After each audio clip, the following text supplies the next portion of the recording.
The day the ground opened its mouth, Nevada forgot how to breathe. It was the spring of 1870, and the desert wind blew dry dust through the mining town of Merritt's Hollow. Men with shovels and whiskey breath were digging the foundation for a new saloon when their picks struck something that didn't sound like stone. It was softer, hollower. One man knelt down, brushed the dirt aside, and screamed. A human jawbone stared back at him, still clenched in silence. I remember the sound that followed. It wasn't the scream that haunted me. It was the silence afterward. The kind of silence that creeps into your bones and whispers, "You know this place." Because I did. I'd worked on that very ground 20 years earlier, before the town had its name, before the brothel burned to ashes. Back then, it was called the Velvet Mirage, and I was one of the women kept behind its red doors, not by choice, but by chains softer than iron and crueler than death. When word spread that bodies had been found under the old brothel's ruins, I felt the desert tighten around my throat. I knew before anyone told me those bones weren't strangers. They were the girls who never made it out. The sheriff counted 37 graves before sundown. By the next morning, they'd reached 70. By the week's end, 97. And that was before they found the locket.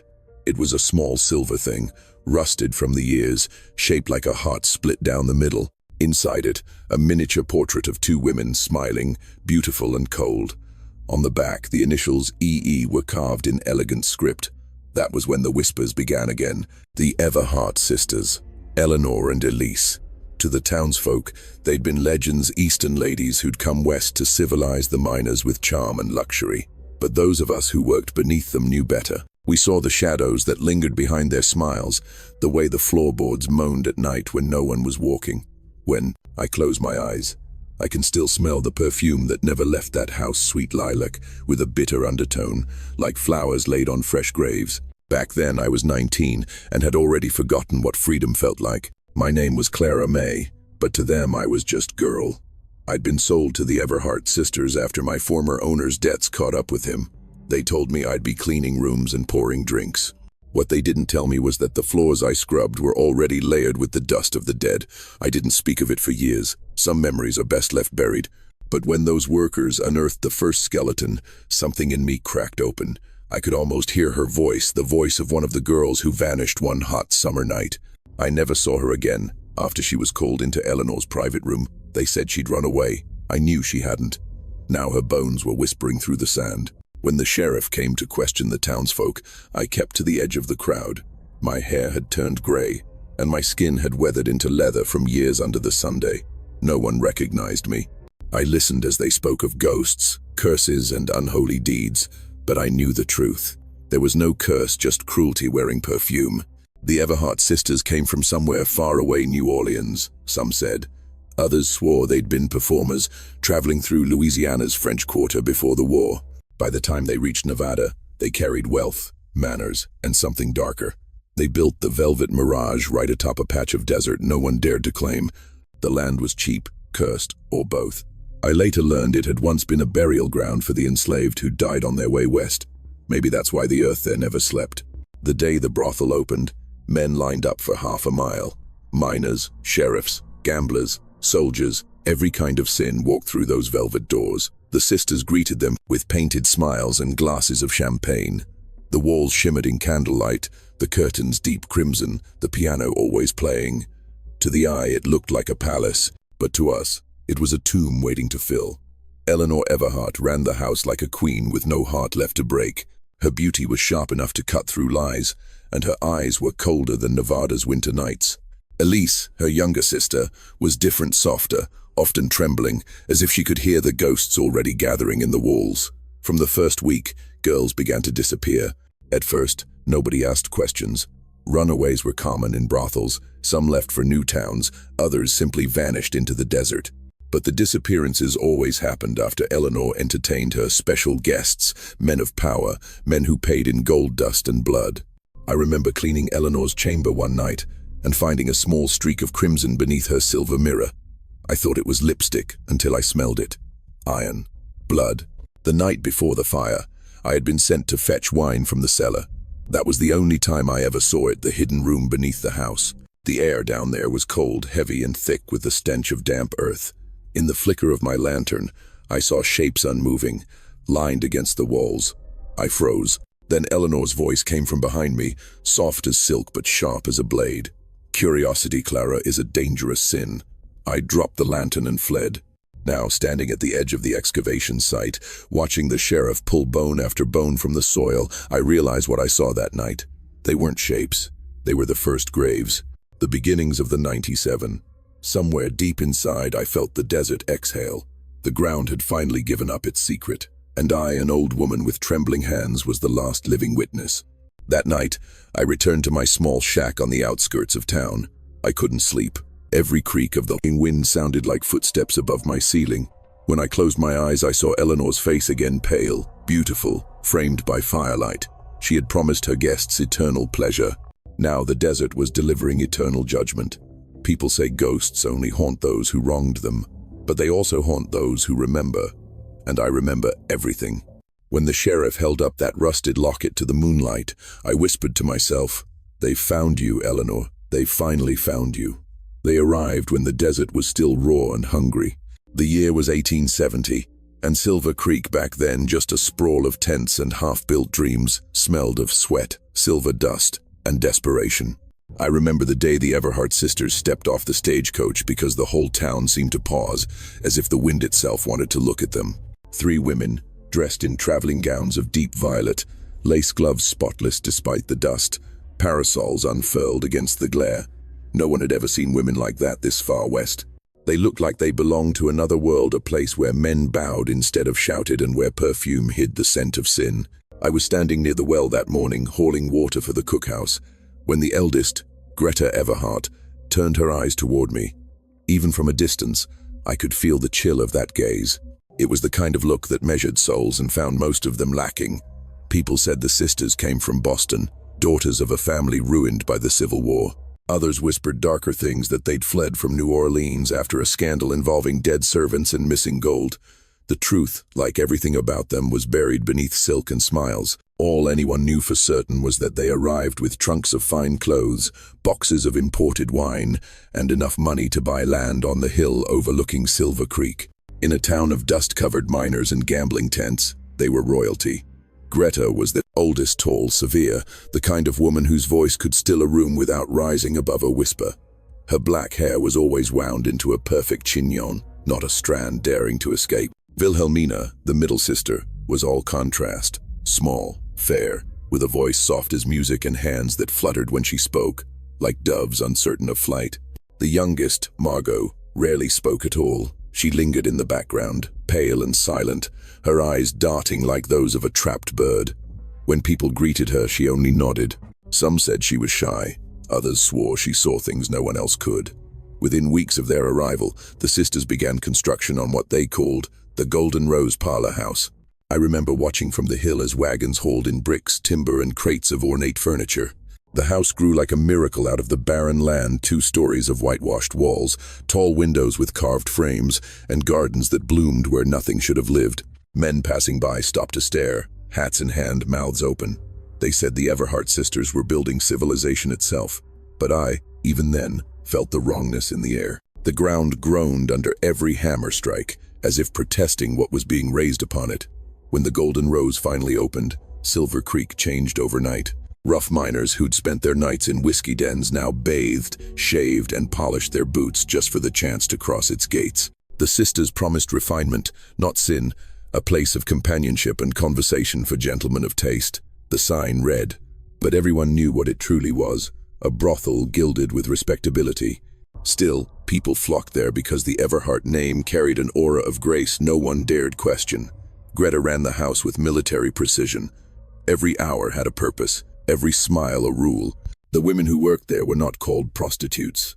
They were ladies of the parlor, trained in etiquette, music, and conversation. Wilhelmina oversaw their lessons, teaching them to pour tea, to waltz, to speak softly even when fear burned in their throats. Margot managed the accounts and supplies, though sometimes I saw her wandering the corridors at night, whispering to herself, her white dress gliding like smoke through candlelight. I was hired soon after the opening 19, desperate and alone. They needed servants to keep the house shining, and I needed food. Greta interviewed me herself. Her questions were strange, not about my work but about my family. Did I have anyone who would come looking for me? Any letters sent my way? When I said no, she smiled, satisfied. Then you'll find peace here, she said. The world won't trouble you anymore. I didn't understand then that peace to her meant silence. From the start, I noticed the way time moved differently inside those walls. Days bled into nights without distinction. The air smelled of lavender and something metallic beneath it. The music never stopped. Even when the piano was still, the echoes lingered. Clients came and went. Rich men with restless eyes, leaving behind coins and shadows. The sisters watched everything from the balcony above the parlor, smiling as if they owned not just the building, but everyone inside it. At first, I thought they were kind. We ate well. We slept in real beds. Greta insisted that all employees see the town doctor monthly to keep the establishment healthy. She even invited Reverend Webb, the local minister, to offer spiritual comfort once a week. He preached to us about redemption while sipping imported brandy from Greta's hand. You see, she would say afterward, even the Lord finds grace in refinement. It was only later that I realized grace meant obedience. The sisters hired girls from faraway places, orphans, widows, young women whose faces still held hope. They arrived one stagecoach at a time, clutching small bags and big dreams. Greta greeted each as if she were adopting them, promising safety and a future. The girls cried tears of relief. I cried too, because I knew what it was to believe in kindness. But belief was the first thing the sisters took from you. Everything was a rule. Letters home had to be approved by Wilhelmina. Walks outside were allowed only in pairs and only within the garden. Clients were to be treated as guests, not men. We were told we were lucky that other establishments were filthy and dangerous. And for a time it seemed true. The Golden Rose glittered with laughter, fine music, and the illusion of gentility. But behind the curtains, the air was thick with something unsaid. Girls whispered at night about strange noises, the low hum from beneath the floorboards, the footsteps pacing after midnight when everyone was asleep. The first disappearance happened in winter. Her name was Sarah, a soft-spoken girl from Ohio. One morning her bed was empty, her clothes neatly folded, her trunk gone. Greta told us Sarah had left for San Francisco to marry a merchant. She even showed us a letter Sarah had supposedly written. But the handwriting was stiff, the words too polished. When I looked at it, my stomach turned cold. Sarah had never learned to write. After that, every few months another girl would leave. Each time Greta produced a letter, each written in the same perfect hand. And each time the garden behind the house grew larger. I tried to convince myself that I was imagining it, that maybe they really had gone to better lives. But some nights, when the moon was low, I heard faint thuds beneath the floorboards. Once I thought I saw Margot digging behind the roses, her face pale as bone in the lantern light. By spring of the following year, the Golden Rose had become the pride of Silver Creek. The sheriff dined there. The doctor praised it as the cleanest house in Nevada. The townsfolk bowed to the sisters on Sunday mornings at church. They called them benefactors, angels of mercy for fallen women. And all the while, the graves beneath the house multiplied, silent and unseen. I remember asking Wilhelmina once, while polishing the silver, why they had come so far west when they could have lived comfortably anywhere. She smiled in that soft motherly way of hers and said, "Because the desert forgets, child. It buries everything eventually." Now, decades later, standing among those same sands as bones rise to the surface, I understand what she meant. The desert may bury, but it never forgets. It only waits. The Golden Rose wasn't just a brothel. It was a machine, one that glittered with beauty and ran on obedience. Every breath, every glance, every whisper inside those walls was part of Greta Everhart's design. She said order was what separated civilization from chaos, but I came to learn that her order was the prettiest form of captivity I had ever known. Each morning began with the tolling of the small brass bell that hung in the hallway. It rang 3 times, always at sunrise. No matter how late the previous night had gone, every girl, every servant, had to be up within minutes, faces washed, hair brushed, hands folded. Greta inspected us personally. She would glide down the line in her black silk gown, her eyes sharp as glass. "Perfection," she'd whisper, "is the highest form of gratitude." I remember standing in that line, trembling, the morning light filtering through lace curtains, turning the dust motes into gold. But I never felt holy, only trapped in a ritual meant to break the soul gently, one rule at a time. Wilhelmina oversaw what she called the refinement lessons. We were trained to laugh without showing teeth, to walk without sound, to smile only when spoken to. She made us recite verses from etiquette books until our tongues were dry. Men, She would say, "Do not pay for flesh alone. They pay for fantasy. You must be softer than a sigh, lighter than guilt, be more delicate than forgiveness." Those lessons still echo in my mind. They weren't about grace, they were about erasing the person inside you until only the performance remained. Margot handled the house accounts and the garden, but she moved like a ghost among us. Some nights I'd pass her in the hallway, her nightgown dragging along the floor, eyes blank, lips murmuring numbers. Once, I saw her staring at the portraits in the parlor paintings of women whose eyes followed you wherever you went. "They look so alive," I said. She turned to me and smiled faintly. "That's because they were," she whispered. I didn't ask what she meant. Clients came mostly after sundown. Miners, traders, sheriffs, and strangers with heavy wallets. They entered through the front door as if stepping into church, greeted by the sweet smell of rosewater and brandy. The parlor was always lit in gold, the chandelier dripping with crystal, the piano humming with soft tunes. Laughter floated in the air, smooth and rehearsed. No one ever raised a voice inside the Golden Rose. Even the drunkest man seemed subdued by the place's strange reverence. It was Greta's doing. Her rules turned lust into ceremony, sin into art. Rule 1. No man leaves unsatisfied, and no woman leaves remembered. Rule 2. No secrets beyond the walls. What is heard here belongs to the dust. Rule 3. Every smile must be sincere. Every lie must be beautiful. She had these rules engraved on a brass plaque that hung above the piano. I didn't know whether to laugh or cry when I first read them. But over time, the rules worked their way into our minds like verses from scripture. We obeyed them without thought because disobedience didn't just mean punishment, it meant disappearance. There was a fourth rule, one not written but understood. Never go below the cellar after midnight. The sisters said it was for our safety that the foundations were old, the floor unstable. But we heard things from down there, chains clinking softly, whispers that weren't quite human. Some girls said they smelled something sweet, like decay hidden under perfume. I told myself it was just the wind, but every time the clock struck 12, my heart counted faster, as if it remembered something my mind refused to know. One evening, a new girl arrived, Lydia from Missouri. She was young, barely older than me, with a laugh too bright for this place. Greta adored her instantly. "A pure spirit," she said, "exactly what we need." Lydia believed every word. She thought the sisters were saviors, rescuing her from a cruel world. She wore her new silk dresses like armor, proud and naive.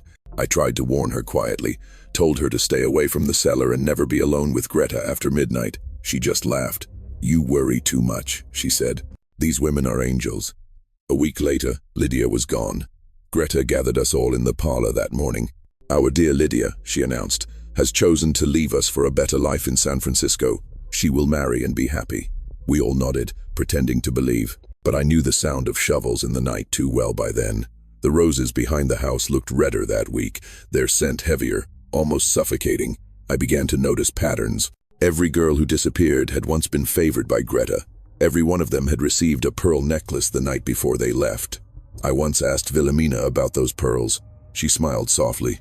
"It's a gift of passage," she said, "a sign they've fulfilled their purpose." But I saw her polishing the pearls one evening, scrubbing them with a rag soaked in something dark. When she noticed me watching, she said, "Beauty needs maintenance." I've never forgotten the way she said it, like a confession disguised as poetry. The townsfolk adored the sisters. They donated to the church, sponsored school books for children, even funded the building of the new railway stop. Reverend Webb called them pillars of virtue in a land of sin. And yet every man who entered their house left quieter, paler, as if some part of him had been taken. The miners said it was exhaustion. The wives said it was guilt. I knew better. The sisters didn't just take money, they took pieces of people. You could feel it in the air, in the way the walls seemed to hum when the rooms were full.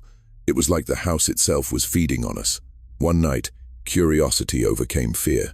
I followed Margot when she left her room after midnight. She moved silently, carrying a lantern down the back stairs toward the cellar. I crept after her, my heart beating so hard I could hear it in my ears. The cellar door was unlocked, the hinges groaning softly as it opened. Inside, the air was cold, damp, and smelled faintly of iron. Margot placed her lantern on a table and began to hum a low tune, a lullaby I remembered from childhood. Then she knelt beside what looked like a mound of fresh soil. I leaned closer, and that's when I saw it, a hand, pale and still, half buried. The light flickered across it like a cruel blessing. I must have gasped, because Margot turned sharply. For a moment our eyes met. She didn't scream or threaten me. She just said softly, "You shouldn't be here. They'll hear you." Then she placed her finger to her lips, pointed toward the stairs, and went back to covering the mound with earth. I ran that night, not out of the house, but back to my quarters, too afraid to understand what I'd seen. The next morning the cellar door was locked again. Margot behaved as though nothing had happened. Greta smiled more than usual that day, her voice light and sweet. "Peace has returned," she said at breakfast. "Isn't it beautiful when everything is in its rightful place?" I nodded, my hands trembling around the cup of tea she'd poured me herself. The tea smelled of roses, and of something else, something faintly metallic, like the taste of blood on a bitten tongue. That night, I dreamed of the cellar again, of Lydia's hand reaching from the soil, her pearl necklace catching the lantern light before disappearing beneath the dirt. When I woke, my pillow was damp with tears, and the scent of roses filled my room even though no flowers were there. The golden rose thrived on silence. Every secret became part of its foundation. Every vanished girl another root for the blooming garden above. The rules kept us alive, but they also kept us buried. And I began to understand that what Greta called order was just another word for possession. I didn't know it yet, but the night I saw that buried hand was the beginning of the end. Because once you glimpse what lies beneath the beauty itself begins to rot. After the night I saw Lydia's hand, sleep became a stranger. The walls of the golden rose seemed to breathe. Every sigh of wind through the shutters carried a whisper that wasn't mine. The piano no longer sounded like music but like a pulse, steady and low, echoing somewhere beneath the floor. Greta said the house was alive because beauty gives birth to spirit. I began to believe her, but not in the way she meant. The golden rose was alive, yes, but what lived beneath it wasn't spirit. It was memory, twisted and hungry. I tried to go about my work as if nothing had changed.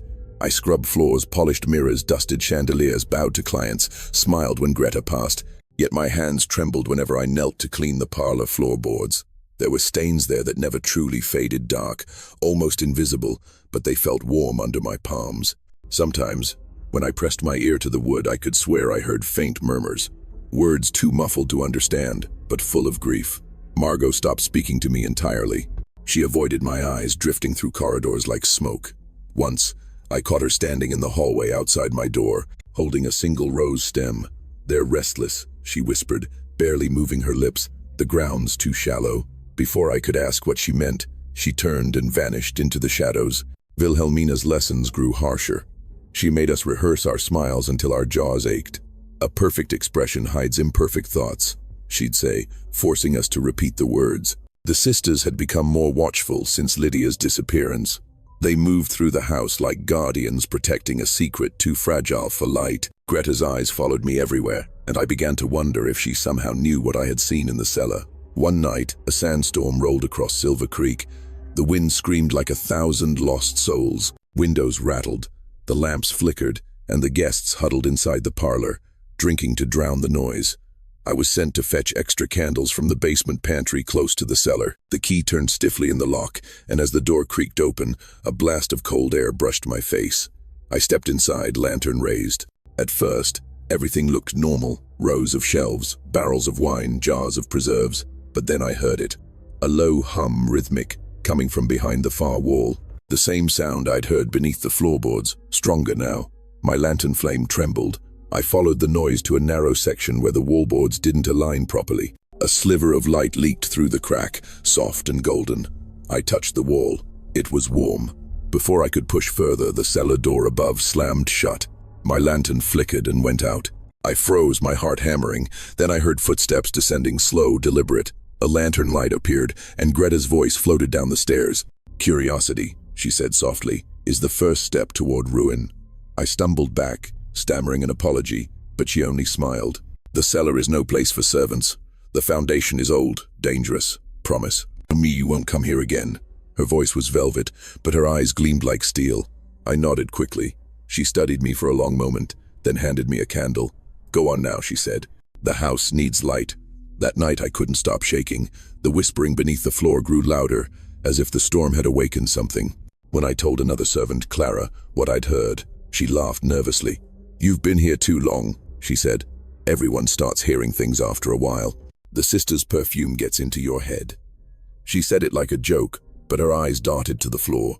Days passed, and the whispers turned to voices. Sometimes I heard my own name. Sometimes the names of girls long gone: Sarah, Lydia, Ruth. Once, while sweeping the parlor, I heard soft sobbing coming from under the piano. I knelt, peered beneath, and saw nothing but the reflection of my own face in the polished wood. Yet the sobbing continued, close enough to feel the breath of it. That evening the sheriff came to dine with Greta. I was serving wine when I heard him mention rumors. "Folks say the desert's giving up bones," he said, chuckling uneasily. "Some old burial ground east of here. 90-odd graves, no markers. Must be from the fever years." Greta's smile never wavered. "The desert is full of ghosts," she said. "Best to leave them their rest." Her tone was gentle, but when she glanced at me, my knees went weak. She knew I'd heard. Later that night, I woke to footsteps in the hallway. Through the crack of my door, I saw Greta and Margot carrying something wrapped in white linen toward the cellar. I followed, barefoot, silent. When they reached the stairs, Greta whispered something I couldn't catch. Margot hesitated, trembling. Then Greta touched her shoulder and said, "We must keep the balance." They disappeared below. The next morning, the scent of roses filled every room, fresh bouquets on the table's petals, scattered along the staircase. Greta said it was to celebrate the sheriff's visit. But the garden behind the house looked freshly turned, the soil dark and wet. I started marking the disappearances in my mind. 12 girls gone since I arrived, 12 nights of digging. The number gnawed at me. 97 graves, the sheriff had said. I wondered how many more it would take before someone noticed the earth breathing beneath their feet. Wilhelmina began holding prayers after supper.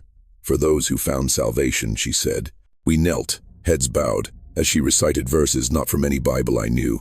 The words sounded old, foreign, almost melodic. The air grew heavy as she spoke, and sometimes I swore the candles burned blue. When I looked up once, Greta's eyes were closed, her lips moving soundlessly in the same rhythm. Margot just stared at the floor, tears slipping down her cheeks. That was when I understood the sisters didn't just hide the dead, they worshipped them.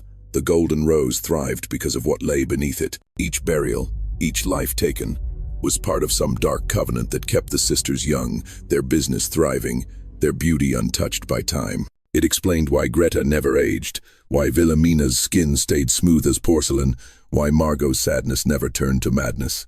They were bound to something deeper than sin. I decided to leave. I waited until the moon waned. When the nights were darkest, I packed a small bag, my hands shaking so badly that I dropped the few coins I had. The whispers followed me even then, soft, pleading. Don't leave us, they said, tell them. But fear won over pity. I crept down the servants' hall, past the parlor, toward the back door. When my hand touched the latch, a voice behind me said, going somewhere. It was Wilhelmina. Her face was calm, almost kind. The desert is cruel, she said. It swallows those who run. I begged her to let me go. She studied me for a moment, then sighed. I warned Greta not to bring you in. You listened too closely. She stepped aside. If you truly wish to leave, do so before dawn. But remember this, the desert keeps secrets only for those who feed it. I ran, out the back door, through the rose garden, across the dry sand. The wind burned my face, but I didn't stop until the house was a distant glow behind me. When morning came, I was miles away, half dead from thirst, but alive. For years, I never spoke of what I saw. People said the Everheart sisters were saints, that they died in a fire saving others. But I know the truth. The fire didn't consume them, it revealed them. When the ashes cooled, workers found bones beneath the ruins, 97 of them. Some small, some broken, all silent witnesses. Now, as I stand again on that barren land, the wind carries the same whispers I heard beneath those floorboards. They call my name, softer than breath, older than guilt. The golden rose is gone, but its roots remain coiling beneath the sand, waiting. And sometimes when the desert moon turns red, the earth shivers as if remembering. It began with the smell, not of smoke, not at first, but of roses. Heavy and cloying, seeping through the cracks in the night air like perfume poured over rot. I had been gone from Silver Creek for months, maybe a year. Time had blurred into a haze of towns and miles, a life built on forgetting, but that scent brought it all back: the house, the whispers, the graves beneath. And then came the fire. I heard about it from a traveler at a roadside inn. Burned clean through the night, he said, his voice half awe, half fear. The whole Golden Rose turned to cinder before dawn. Folks say the Everheart sisters were inside. Not a soul made it out. For a long moment I couldn't breathe. I thought I'd escaped that place, buried its ghosts deep in the desert with the others. But the past doesn't burn, it smolders. I left that same night, riding west toward Nevada, drawn by something I couldn't name. Maybe guilt, maybe unfinished truth. When I reached Silver Creek, the town was quieter than I remembered. The mines had dried up, the saloons half empty. The fire had stripped away the glamour, leaving only ruins and rumors. The Golden Rose stood blackened on the hill, its bones charred but upright, defying collapse like a monument to sin. I climbed the hill at dusk, the sky bruised and swollen with storm clouds. The air smelled of soot and memory. Where the parlor once glittered, only ash and twisted iron remained. The chandelier lay shattered among the rubble, its crystals melted into the shape of teardrops. I knelt and sifted through the debris. Beneath the gray dust I found something white and smooth. A pearl. It was still warm. They said the fire had started in the cellar. That someone had spilled oil, or maybe it was lightning, or maybe, just maybe, it was justice. But I knew better. The house had been waiting to burn. It was never meant to stand forever. Its walls had drunk too much grief, its floors too much blood. Fire was the only language left to cleanse it. Still, I needed to know. I walked the perimeter of the ruins, my boots crunching over glass and bone.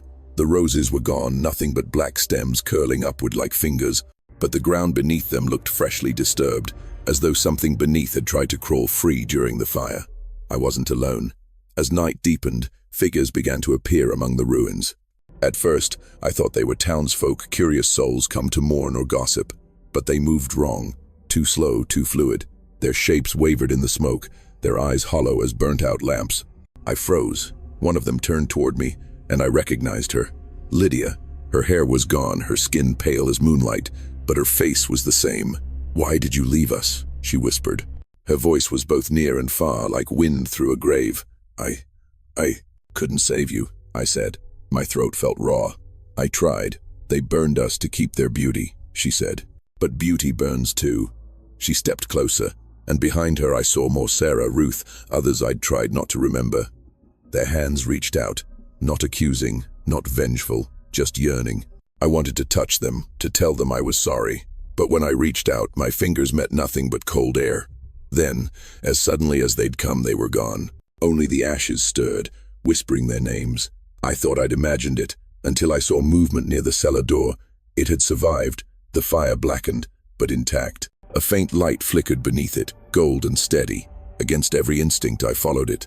The stairs were still there, charred and fragile. Each step groaned beneath my weight. The air below was cooler, heavy with the scent of damp earth and smoke. The light came from a single lantern resting beside something that made my heart stop. A row of graves. 97 of them, each marked with a name carved into the wood in delicate looping script. The handwriting was unmistakable. Wilhelmina's. Greta Everheart knelt before the last grave. Her black gown was burned at the edges, her hair undone, her skin pale but untouched by flame. She turned when she heard me, and for a moment her eyes softened with recognition. "You came back," she said simply. "I wondered if you would." I stepped closer, my voice shaking. "How are you still alive?" She smiled faintly. "Alive? Child, none of us have been truly alive for a long time." She reached into the grave and lifted something, a locket, tarnished and cracked. "We kept them here to preserve beauty," she said. "But beauty is a hungry god. It demanded more than we could give." "You killed them," I said. "All of them." Her gaze didn't waver. "We set them free. This world is cruel, endless. We offered them eternity. Eternity in the dirt." I spat. "In the soil, the roses bloom," she murmured. "The fire was their doing, not ours. The balance broke. We took too many." The lantern flickered. Shadows danced along the walls, forming faces. Girls I'd known, girls I'd feared were gone. They stared at Greta with hollow eyes. Her expression changed, sorrow replacing calm. "Do you hear them?" she whispered. "They want release." The earth beneath us began to tremble. Cracks spread through the floor, revealing faint glimmers beneath bones, pearls, fragments of fabric. Greta looked at me then, her voice almost tender.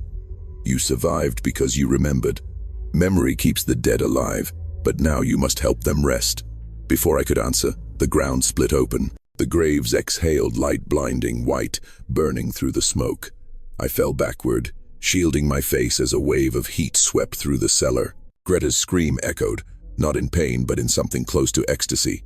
"Let it end!" she cried, and then the fire roared. It came from below, not above a bloom of golden flame that consumed the graves, the walls, the very air. I scrambled up the stairs, my lungs filled with smoke, my skin seared by heat. When I reached the surface, the entire house was burning again, brighter than before, as if the fire had waited for me to return. The sky turned red, the wind howling with voices. I stumbled down the hill as the Golden Rose collapsed behind me, its roof caving in with a thunderous roar.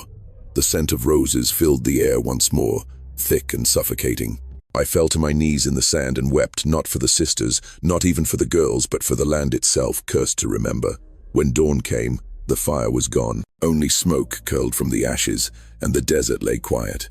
I searched the ruins again that morning, but there was nothing left, no bones, no pearls, no trace of Greta or her sisters. Only a single rose, blackened but unburned, resting atop the ashes. I buried it where the garden used to be. Years later, people still tell stories. They say if you stand on the hill at midnight, you can hear music, the faint notes of a piano. A woman's laughter carried on the wind. They say the scent of roses still drifts across Silver Creek whenever a storm is near. Sometimes when I close my eyes, I see Greta standing among her sisters, their faces calm, their hands clasped, surrounded by the girls they once enslaved. The firelight dances around them, turning them to silhouettes of grace and guilt, and I hear her voice again. Perfection is the highest form of gratitude, but I've learned that perfection is a lie. Gratitude belongs to the living, not the ghosts beneath the sand. And so, I tell their story, because remembering is the only fire that never dies. Morning bled slowly across the desert, painting the ruins of the Golden Rose in shades of ash and amber. I hadn't slept. The smoke still clung to my skin, the scent of roses still ghosted the wind. Every creak of cooling timber sounded like a sigh from the dead. Yet beneath all that ruin, I felt something pulsing, a heartbeat that wasn't mine. The house might have burned, but its secret hadn't turned to dust. I told myself I'd leave. I even saddled my horse, turned him toward the empty road. But when I looked back, the rising sun glinted off something half buried in the soot. A piece of brass, maybe, or a key. It caught the light like an eye. I knew then the fire had not finished speaking. I walked back up the hill, boots sinking in the soft black ground. Every step left an imprint that filled instantly with gray powder, as though the earth were trying to erase me. Near the foundation, I dug with my hands until my nails bled. The brass wasn't a key at all, it was a latch from a trapdoor. Beneath it, the ground sounded hollow.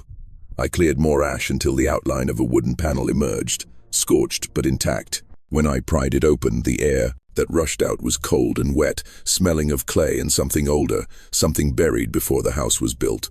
A narrow shaft descended into darkness. The fire hadn't reached this deep. I found a lantern among the debris, lit it, and climbed down. The tunnel was lined with stone, slick with moisture. Roots crawled along the walls like veins. My lantern's flame trembled, throwing shapes that shifted into faces when I blinked. I forced myself forward until the passage widened into a chamber. What I saw there froze the breath in my lungs. The floor was covered with jars, hundreds of them, each sealed with wax and labeled in Wilhelmina Everhart's looping hand. Inside floated fragments of things I recognized from the garden. Petals, bones, strands of hair. And at the center of the room stood a marble table, spotless, untouched by soot. Upon it lay an open ledger. I wiped the soot from its cover, the ledger of perfection. Every page was filled with names, dates, numbers, notes. Ruth B., beauty retained 93 days. Lydia T., purity extracted. The words blurred as my eyes filled with tears. This was no registry of guests. It was an inventory of lives taken. At the final page, I found my own name. My hands shook so hard I nearly dropped the lantern. Beside it, in Wilhelmina's graceful script, was written, "Subject escaped, beauty unmeasured, to be reclaimed." Reclaimed. I stumbled back, bile rising in my throat. My reflection shimmered faintly in the jars, a face streaked with soot, eyes too old for their years. I understood now. The Everheart sisters hadn't worshipped beauty, they'd harvested it. They believed the essence of youth, of grace, could be bottled like perfume, distilled from the bodies of the enslaved. The fire hadn't been an accident. It was the price of their experiment collapsing in on itself. A sound broke through my thoughts, footsteps above. Someone else was in the ruins. I extinguished the lantern and listened. The steps were slow, deliberate, scraping ash across wood. Then a voice floated down, low and cracked with age. "You shouldn't have come back." I knew that voice. Greta Everhart. but I had seen her consumed by flame. Light flared at the mouth of the shaft, a candle, held by a trembling hand. Her face appeared, pale as wax, eyes gleaming gold in the dim. She descended without effort, her dress trailing smoke. "I told you," she whispered. "Memory keeps us alive." I backed away. "You died. Death is only forgetting." She touched one of the jars, stroking it like a child. "We remembered ourselves. The fire set us free from flesh, not from purpose." "Purpose?" My voice cracked. "You murdered them." She smiled sadly. "We perfected them. We gave their beauty eternity." "No," I said, stepping between her and the ledger. "You stole it. You fed on it. And now you want to finish what you started."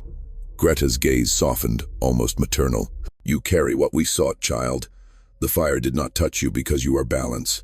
You remember and you survive. That makes you the last vessel." I lifted the ledger and hurled it at the jars.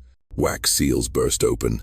The chamber filled with a roar of escaping air, the smell of roses turning to rot.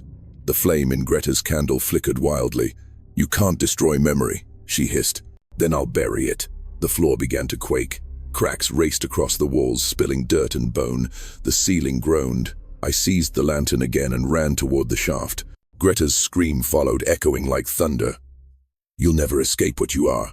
I climbed, scraping my knees on stone, lungs burning. Behind me, the tunnel collapsed with a sound like 1,000 sighs. I burst into daylight as the ground caved in, swallowing the ruins into a pit of dust. The hill shuddered once, then stilled. For a long while I could only kneel there, coughing, watching the hole where the house had stood. The ledger was gone, the jars crushed, the Everhearts finally silenced. Yet in the wind I thought I heard faint singing, not haunting this time, but peaceful. The voices of those lost girls rising like dawn from the ashes. I walked down to the creek. Its water ran red with silt from the fire, but when I cupped it in my hands, it turned clear. My reflection wavered, and for the first time in years, I didn't flinch. I saw not the survivor of Silver Creek, not the escaped slave branded by sorrow, but a witness, someone who could carry truth without being consumed by it. I spent the rest of that day digging. Beneath a cottonwood tree near the water, I laid a small mound of stones, one for every name I could remember, 97 in all. When the last stone fell, the air grew still. The scent of roses faded, replaced by rain. That night I dreamed of Greta one last time. She stood on the far side of the creek, her gown drifting like mist. Her face was calm, stripped of vanity. "You gave them rest," she said. "But what of yourself?" I looked down. In my hand was the single black rose I'd buried. It pulsed faintly, alive. "I'll keep remembering," I told her. She smiled, a real smile, small and human. Then perhaps that's all the perfection we were ever meant to find. When I woke, the ground was damp and the rose was gone. Only a ring of petals remained, glistening with dew. I left Silver Creek that morning for the last time. The road stretched endless ahead, but for once it didn't feel like escape. It felt like beginning. Every mile carried the weight of their stories, not as chains, but as truth. And truth, I'd learned, doesn't burn. It endures quietly, like embers waiting for someone to breathe them alive again. So I travel now with their names on my tongue, telling what the fire tried to erase. I tell of the sisters who worshipped beauty until it devoured them, of the girls who bloomed in the dark, and of the woman who learned that remembrance is its own kind of freedom. Sometimes strangers ask about the scar on my wrist, the faint mark shaped like a rose stem. I just smile and say, "It's where the past held on too long." They never understand, and that's all right. The story isn't for them alone. It's for the ones still buried in forgotten soil, the ones whose beauty was stolen, whose voices were silenced. When I speak, I feel them beside me, not haunting, not hurting, just listening. And every time the wind carries the scent of roses, I know they remember me too. The desert forgets quickly, but the wind remembers everything. It was a year after the fire when I found myself drawn back to Merritt's Hollow. The town had changed, grown even. A new saloon stood where the sheriff's office used to be, and the old church bell no longer rang. But when the wind shifted from the south, it still carried the faint perfume of roses and smoke. No one else seemed to notice. Maybe they couldn't smell what I could. Maybe the ghosts only spoke to those who had listened once before. I hadn't planned on returning. I'd sworn to leave the past buried beneath the ashes of the Everhearts. But stories have a way of chasing those who try to outrun them. Mine rode the wind, whispering through the nights, calling me by name. And one morning, I woke with the taste of iron on my tongue and the memory of Greta's voice in my dreams. "You gave them rest, but what of yourself?" That question followed me all the way back. I told myself it was closure. I wanted to see what had become of the land that once swallowed 97 souls. But deep down, I knew something else was pulling me. The same curiosity that once led me down into the tunnels now tugged at my heart again.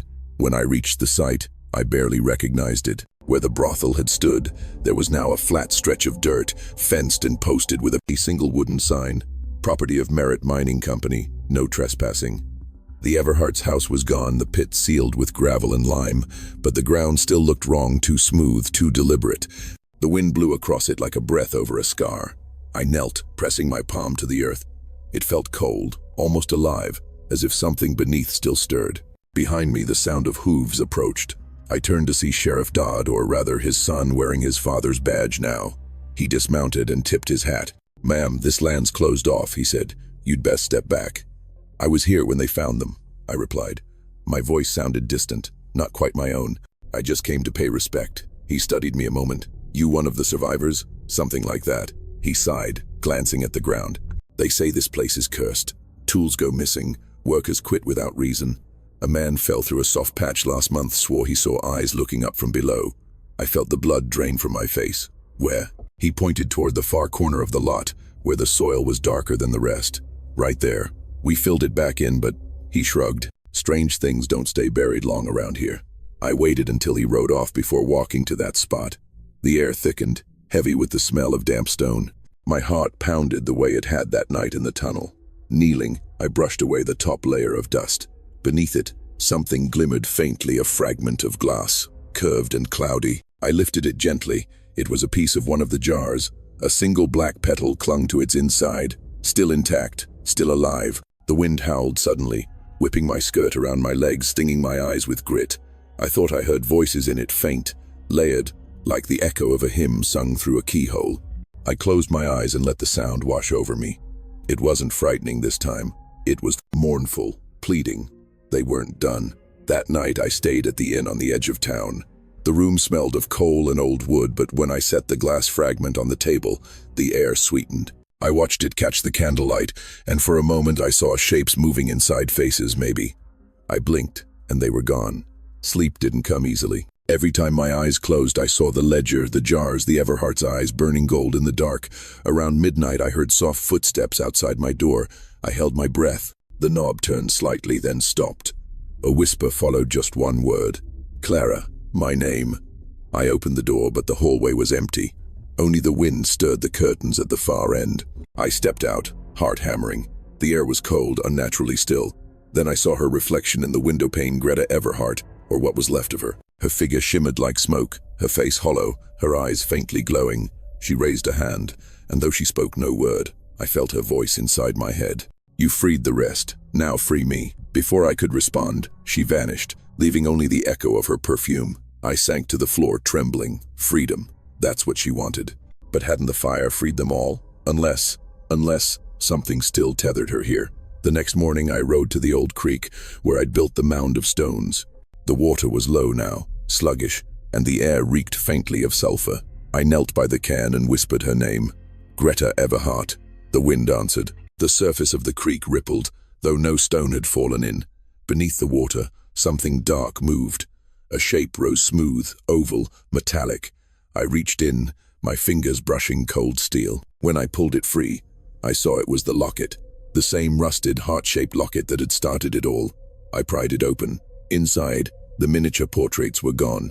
Only 2 words remained, etched into the silver, in trembling script. "Forgive us." For the first time I felt pity. Whatever else they had been, monsters, murderers, they'd also been trapped by their own hunger, enslaved to the beauty they worshipped. Perhaps forgiveness was their final key to rest. I buried the locket beneath the cairn and whispered again, "You're free now." The wind stilled. Then, softly, it changed direction. It no longer howled, it sighed, warm and gentle, like a breath of gratitude. The roses bloomed once more along the creek's edge, black petals gleaming under the Sunday. I stayed there until dusk, listening to the desert exhale. When I finally stood to leave, I felt lighter. The past hadn't vanished, it never would, but it had loosened its grip. The voices had quieted. As I walked back toward town, I saw lanterns glowing in the distance. The miners were still working the land, still digging deeper. I wondered what they'd find next. Bones, maybe. Or something far worse, the memory of what greed and beauty can do when they fall into the wrong hands. That night, as I lay beneath the stars, I thought of the 97 souls finally at peace. And then I thought of the Everheart sisters, their legacy buried beneath silver dust.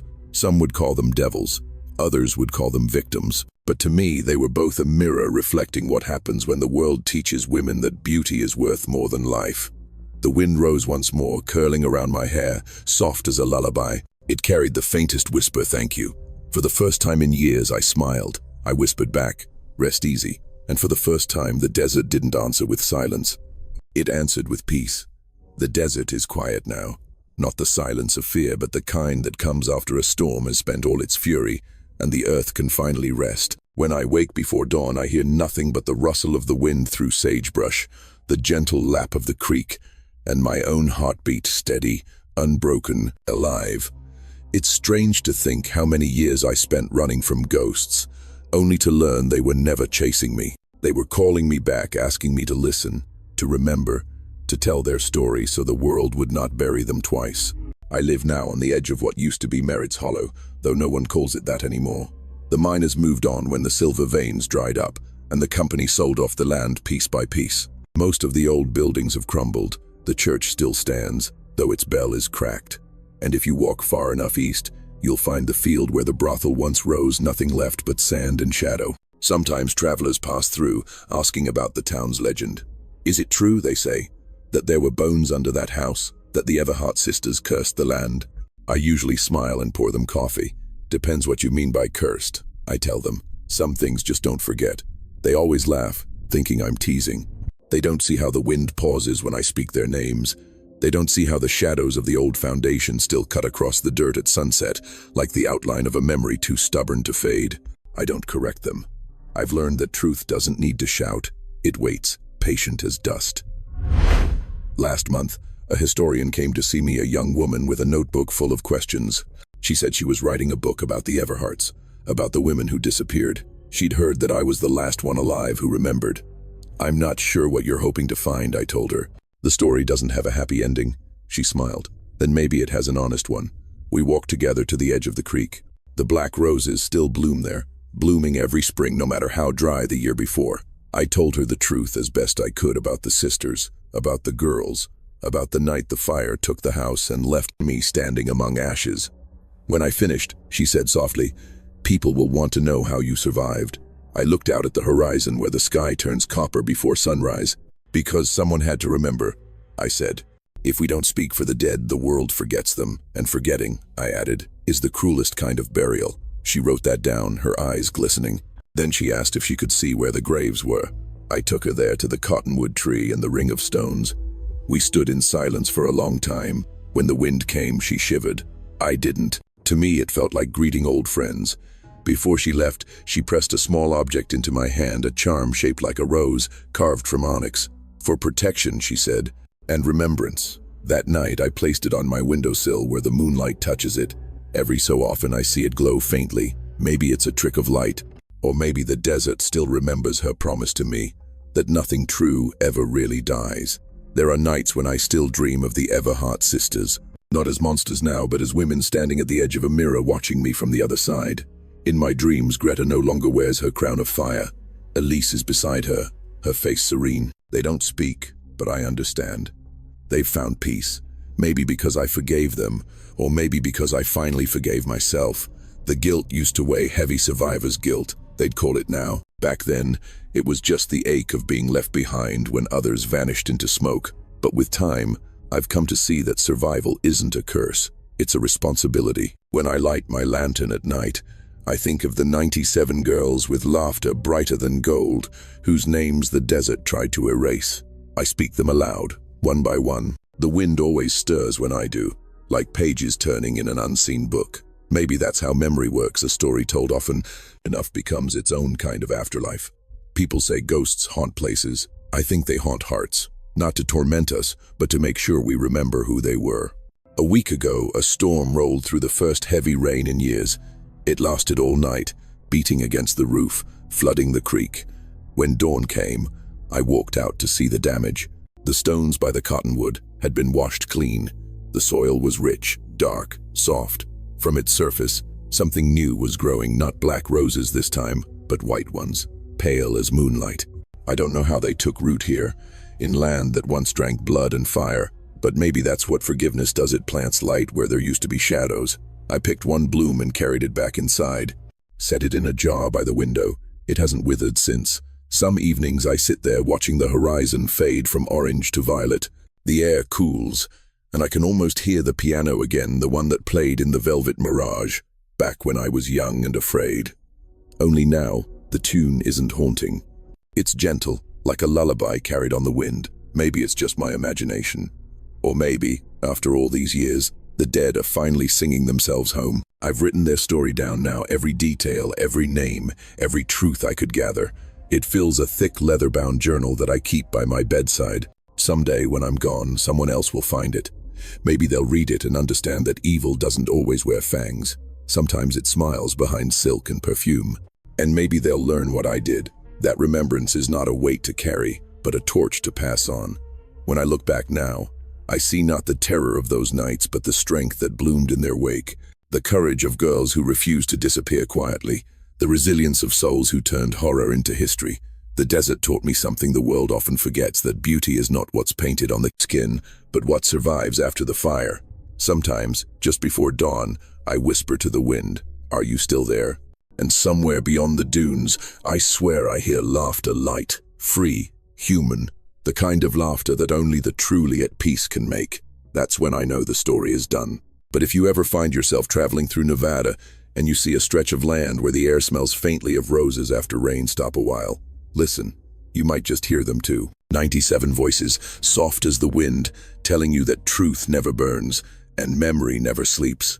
They're not ghosts anymore. They're echoes of the desert, forever alive in the breath of those who dare to remember.